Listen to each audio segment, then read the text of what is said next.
एक मुलाकात ऐसी शख्सियतों के साथ जिन्होंने दिया है अपने जीवन को एक नया मुकाम।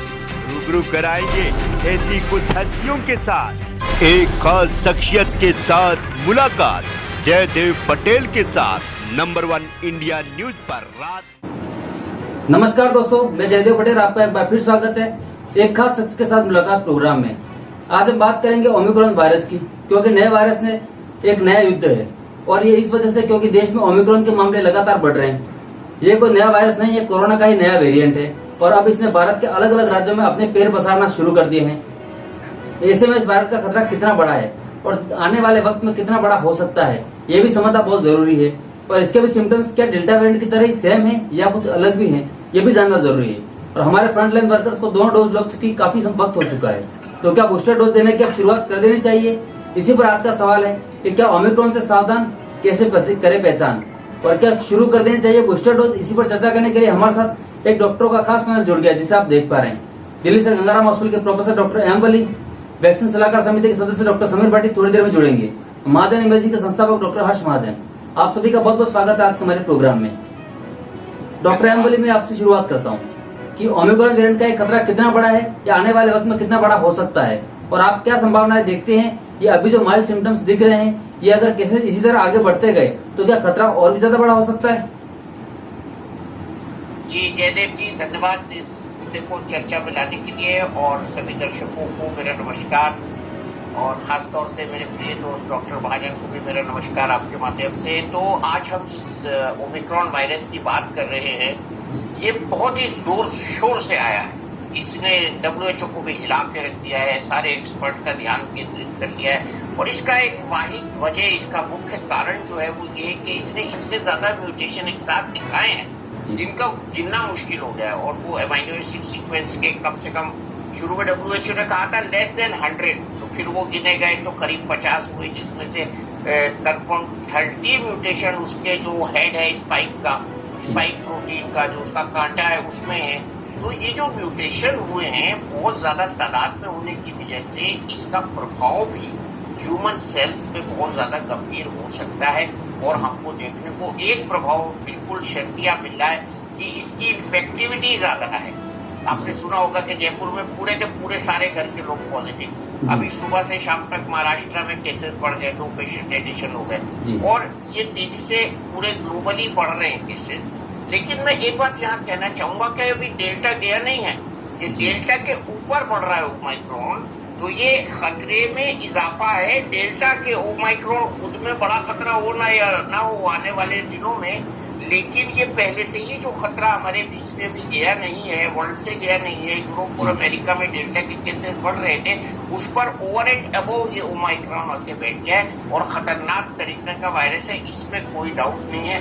लेकिन कुछ ईश्वर की अनुकंपा है कि इसकी जो लिथैलिटी है, जो इसकी मारक क्षमता है, वो अभी ज्यादा देखने में नहीं आ रही है। मेरे पास आज भी मैंने स्टडी किया, कई अच्छी रिपोर्ट्स ये आई हैं कि इससे लोग हॉस्पिटल में आईसीयू में नहीं जा रहे हैं, डेथ्स नहीं हो रही हैं। लेकिन ये जरूर होगा इन आने वाले दिनों में कि हमें ये मालूम हो जाएगा कि को भी डिफाई कर रहा है। इसके लक्षण कम होने के बावजूद ज्यादा खतरनाक हो सकते हैं। अभी इसके ज्यादा तीव्र लक्षण भी नहीं, सटीक लक्षण भी नहीं दिख रहे। गले में खराश, थकावट बहुत बड़ा लक्षण इसका सामने आ रहा है और कुछ हेडेक वगैरह लक्षण है, बुखार भी कम है। तो ये इस तरह से कुछ धोखा देकर हमारे बीच में आ रहा है, हमको सजग सावधान रहना है। कल मेरे कुलीग ने बड़ा अच्छा शब्द यूज किया, मैं उनको कोट करूंगा। उन्होंने कहा हमें निर्भय नहीं रहना है इस वायरस से, हमें अभय रहना है। अभय का मतलब वेल अवेयर एंड सावधान। तो ये आगे चल के 2 हफ्ते के अंदर अपना असली व्यवहार हमको बताएगा। और जयदेव जी, हम और आप इसकी चर्चा कर रहे हैं, बहुत अच्छा है दर्शकों के लिए। उनको लॉकडाउन में नहीं जाना होगा, ये मैं कह सकता हूँ, क्योंकि ये किसी भी कंट्री की पॉपुलर पॉलिसी अब नहीं रह गई है। लेकिन हमारा लॉकडाउन जो इसमें हमको करना है, शुरू ही में ये बात कह रहा हूँ, वो लॉकडाउन वही मेरा पुराना वाला नाक का लॉकडाउन, मुंह का लॉकडाउन और कदम बाहर निकालने का लॉकडाउन। और इससे भी बड़ा वायरस जो आज हमारे बीच में पनप गया है, बीच में हमने सावधानी कम की, वो वायरस पनपा है जिसका नाम है क्राउड वायरस या भीड़ वायरस। उस वायरस से हमको इससे भी ज्यादा बचने की कोशिश करनी है, क्योंकि इसका अभी न कोई ट्रीटमेंट है, न इसका कोई स्पेशल डायग्नोस्टिक टेस्ट है। हम उन कम लोगों में ये जीनोमिक सीक्वेंसिंग कर रहे हैं जिनकी ट्रैवल हिस्ट्री है और जो बाहर से आए हैं, लेकिन हम सबकी जीनोमिक स्क्रीनिंग अभी नहीं कर सकते क्योंकि ये छोटा मोटा कोई टेस्ट नहीं है।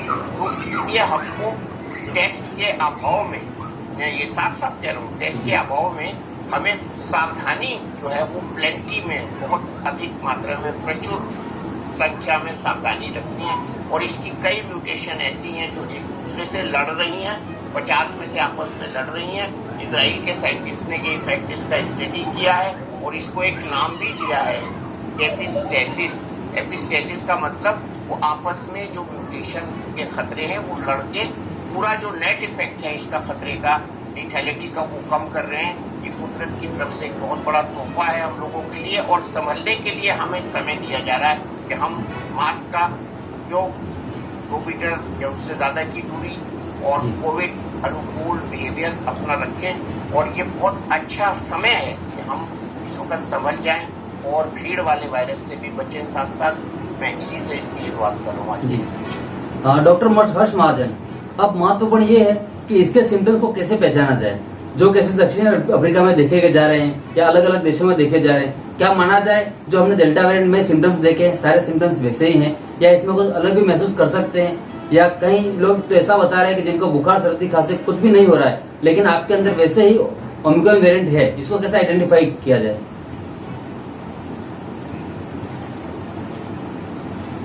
सर आपका म्यूट है।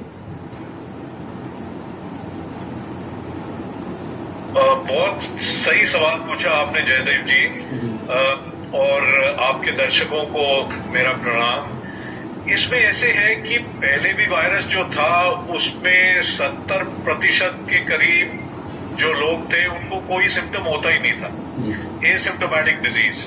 वैसे कराया गया क्योंकि फैमिली में हो गया और देखा, पूरी फैमिली का किया, एक को सिम्टम है बाकी को नहीं है, पर इन्फेक्शन हो सकता है, 6 में से 4 को था। क्योंकि जैसे डॉक्टर वली ने बताया कि ये बहुत इन्फेक्शियस वायरस है, ये डेल्टा से भी 5 से 6 गुना अधिक इन्फेक्शियस है। तो इसमें अभी तक जो देखा गया है लार्जली तो ये एसिम्प्टोमेटिक है, कोई भी लक्षण होते नहीं है, और जहां लक्षण है वहां बुखार कम होता है, अधिक केसों में देखा नहीं गया।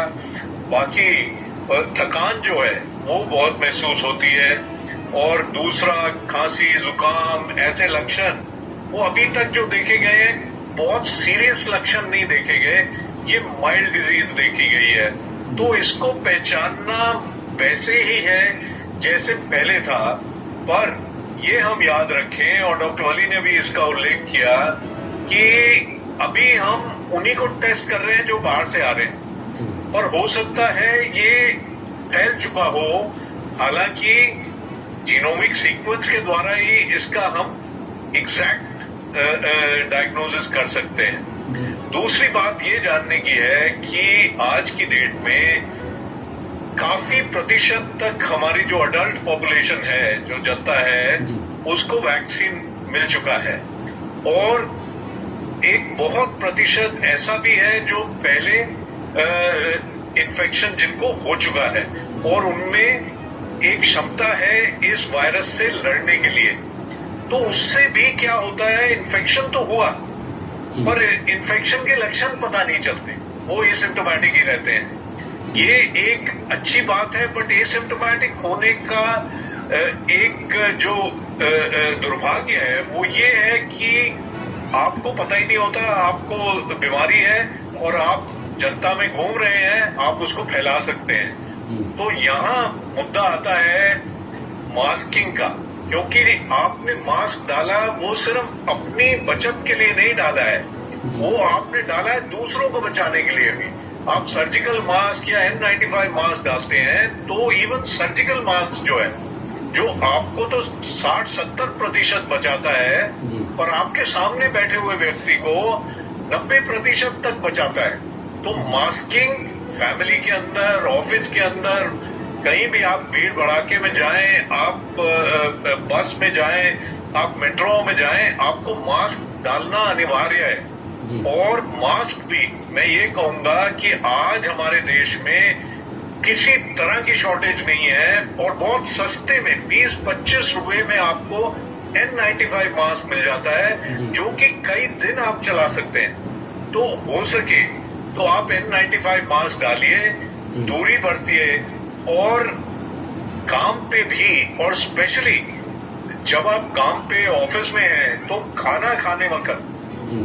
क्योंकि हम जानते हैं ये हवा में रहता जी। है और हवा में कई घंटे रह सकता है, तो खाना खाने वक्त आप खुले में खाएं तो बहुत ही अच्छा होगा। बहुत एहतियात बरतने की जरूरत है। सो नेट रिजल्ट ये है कि ओवरऑल डेल्टा और इसमें वेरिएशन करने या हम सिम्टम्स के माध्यम से बता पाए कि ये डेल्टा होगा, ये ओमिक्रॉन होगा, जी। वो संभव नहीं है। जी।